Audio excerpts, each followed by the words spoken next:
You should be able to see yes, stuff. we are. Okay. Hi, everybody. Okay, so lately, I mean, I've talked about anxiety before in dogs and cats, actually, for a very long time.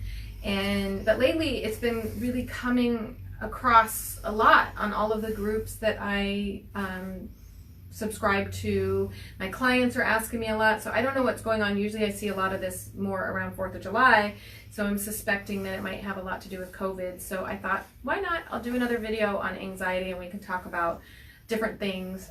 Just this morning on one of the Facebooks that I follow, somebody asked about it and everybody started shooting out CBD, because she asked, what can you do about anxiety? And so all of the questions that are all of the answers of this group that I belong to, which is all people like me, and I don't disagree, CBD works, but a lot of times my clients come to me and say, you know, I've done CBD, it doesn't work, and there's a reason why it doesn't work. There's lots of reasons why it might not work. One of those reasons is it's the wrong CBD. So I'm going to be talking a little bit about paw licking. I'm going to be talking about anxiety. I'm going to be talking about IBD, because all of those things are connected in what we're going to be talking about, which is anxiety, and they can cause all these differences. So welcome to talking about anxiety. Behind the camera, who's going to ask me if you have any questions, is of course my friend John. Hi. He has done this before for me, and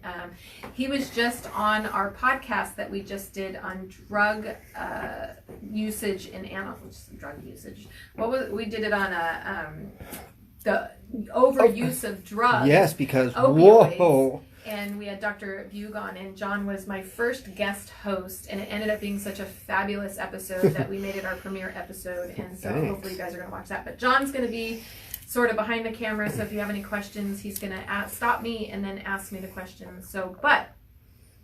Let's go into anxiety and why the differences of anxiety. So there's situational anxiety. That's going to be like 4th of July, a fire, which we just had here in Southern California. We had a big giant fire. It could be a fight in your home. Those kind of things are situational anxieties. Then we have the other types of anxiety, which is kind of like all the time. Like you can't even go to the mailbox without your dog having anxiety. You can't have people come over without having anxiety.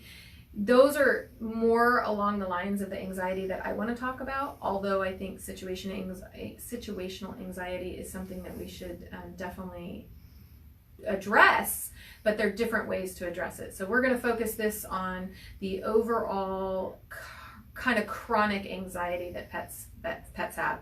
There's certain breeds that are more prone to it, in my opinion. I think German Shepherds. I think I know John kind of. I was like, what? What? German Shepherds? They chase criminals with guns and robberies. How did they have anxiety? So, German Shepherds, certainly, I see a lot of anxiety from them. I see a lot of anxiety from Schnauzers, and I see an enormous amount of anxiety from Beagles.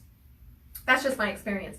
If you have a Pomeranian, I don't want you to turn this off and go, oh, not me, I have a Pomeranian, so this doesn't count. Those are just in general, and why I think that happens is what we're going to talk about is gut bacteria, because I think one of the biggest reasons that anxiety occurs in animals is because their gut bacteria is off.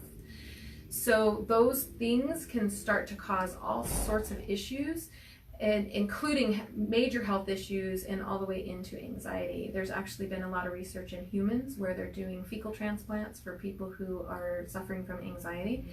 And we see very similar things in our pets as well. But how does that happen? So I want you guys to take all of the guilt off of you. It's not your fault, okay? So take all of the guilt and thinking that you're doing something wrong. You may be making it worse, but you're not the cause of it. And I believe that the cause of anxiety, when we're talking about chronic anxieties, actually stem all the way back into the womb. And when their parents give birth to them, and you're supposed to pass these gut bacteria down. So they're supposed to get all of this enormous diversity in their gut from their parents. But when mom and dad, mostly mom, when mom is not fed properly, mom is coming from a puppy mill, mom is, over vaccinated, over medicated, meaning flea and tick medications, heartworm medications, and all of those kind of things, her gut bacteria is destroyed. And then when she gives birth to the puppies, they do not have the proper gut bacteria. And then from there, you take them away from their mothers and then take them straight to your conventional veterinarian, who will do what?